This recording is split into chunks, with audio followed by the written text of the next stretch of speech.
ما حال دالة أمي تسويها تجلي عن الكبد حر سباب أحراقي إن أقبرت كني نور الشمس كاسيها وإن أدبرت نصي ساعة لشوفها أشتاقي أحب شوفه وقلبي دوم مغليها كملها ربي بحسن وزينة أخلاقي ربي جعل جنته من تحت رجليها من عظمها زاد حبه داخل أعماقي أحب شوفه وقلبي دوم مغليها كملها ربي بحسن وزينة أخلاقي ربي جعل جنته من تحت رجليها من عظمها زاد حبه داخل أعماقي لو ضاق صدري وضمتني بأيديها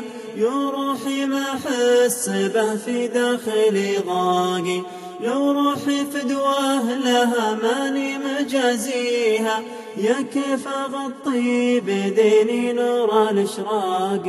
لو ضاق صدري وضمتني بأيديها يا روحي ما أحس به في داخلي ضاقي لو روحي فدواه لها ماني مجازيها يا كيف أغطي بديني نور الإشراق يا ما حال دالة أمي تسويها تجلي عن الكبد حر سباب أحراقي إن أقبرت كني نور الشمس كاسيها وإن أدبرت نصي ساعة لشوفها أشتاقي يسهر على راحتي والنوم جافيها لو أبكي دمع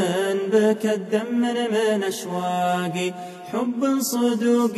وصادق في معانيها قلبي على شوفها بالحيل تواقي يمه دخيلك عن الدمعة وطاريها لا شفتها فوقي خدك كنها ساقي كن السما ضاقت بنفسي وراضيها مالي مقرن بها لولا الله الباقي كل تغزل ولكن ما يسميها وانا بقول ان امي اخر اشواقي ادعي نهاري عسى ربي يخليها عساه يومي قبل يوم بفراقي يا ما حال دالة أمي تسويها تجلي عن الكبد حر سباب أحراقي إن أقبرت كني نور الشمس